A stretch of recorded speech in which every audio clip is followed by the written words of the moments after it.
గడచిన సంవత్సరం 2 ఏళ్ల నుంచి ఎప్పటికప్పుడు ధర్నాలు చేస్తున్నారు. తిండి తిప్పలు లేకుండా నిరసనలు చేస్తున్నారు. ఇక్కడ చూస్తుంటే ఈ రోజు దాదాపు ఊరంతా వచ్చి దాదాపు 700-1000 మంది వచ్చి ఇక్కడ ధర్నా చేస్తున్నారు. 3 రోజులకెళ్లి రిలే నిరాహార దీక్షలే చేస్తా ఉన్నారు. మరి ఈ రోజు కూడా వాళ్ళకి సంఘీభావం తెలపడానికి వచ్చినాం. వాళ్ళకి తిండి తిప్పలు లేదు, వాళ్ళకు ఇనే నాదుడు లేడు, ఎమ్మెల్యే మాట్లాడు, మంత్రి పట్టించుకోడు, ముఖ్యమంత్రి అసలు ప్రగతి భవన్ అంటాడు, ప్రగతి భవన్ కూడా రాడు. ఇనే నాదుడు లేడు ఈ ప్రభుత్వంలో. ప్రజలకు ఎక్కడ ఇబ్బంది ఉన్నా ఆ ఇబ్బందులు ఈయన ప్రజా ప్రతినిధులు ఉండాలి. ఎంపీపీలు, జెడ్పీటీసీలు, ఎమ్మెల్యేలు, మంత్రులు ఎవరు దిక్కులేడు టీఆర్ఎస్ ప్రభుత్వం. వాళ్ళ సమస్యలను మాట్లాడాలి, దానికి పరిష్కారం కనుగొనాలి.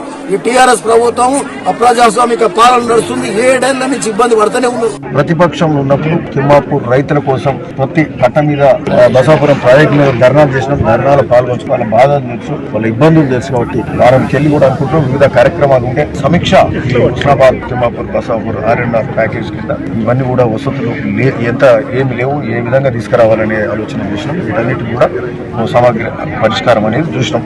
ముఖ్యంగా నీళ్లకు, కరెంట్కు ఇవి ఒక అంశం అయితే ఇంకా వాళ్ళకి సంబంధించి ప్రధానమైన అంశం మిగతా డబ్బులు రావు. R&R కూడా 7.5 లక్షలు అయితే ఇంకా 5 లక్షలు వాళ్ళు అప్పటి నుంచి కూడా ఎక్కువ డిమాండ్ చేస్తారు. ఓకే, అది ఒక ప్రధానమైన డిమాండ్. 5 లక్షలు ఏ విధంగా రావాలి? మొన్న ఇక్కడ కలెక్టర్ ఆఫీసులో రివ్యూ లాగా కూడా జరిగింది. కలెక్టర్ గారు కూడా ఉంటుంది. ఆ రోజు కూడా మేము అడిగినాం. సో దీన్ని అంటే ఈ రోజు డిమాండింగ్ ఉండదు, ప్రతిపక్షం కాదు కాబట్టి డిమాండింగ్ కాదు, తెచ్చే ప్రయత్నం చేయాలి, తీసుకొస్తాం. బట్టి విక్రమార్క గారికి చెప్పినాం, వెంకరెడ్డి గారు కూడా మనం మాట్లాడి సరిపోదు, 5 లక్షలు ఖచ్చితంగా వాళ్ళు డిమాండ్ చేస్తున్నాం. భువనగిరి నియోజకవర్గం మొత్తం కూడా సస్య శ్యామలం అవుతుంది అని కూడా ఈ సందర్భంగా చెప్తున్నాం. గన్పూర్ నుంచి ఇక్కడ ఇటు సిద్దిపేట దిక్కు, గన్పూర్ నుంచి గజ్వేల్ ఆ ప్రాంతం నుంచి అటు మల్లన్న సాగర్ నుంచి కిందికి పైప్ లైన్ ద్వారా ఒక 10 ఫీట్ల పైప్ లైన్ తోటి కిందికి నీళ్లు వచ్చే కార్యక్రమం జరుగుతుంది.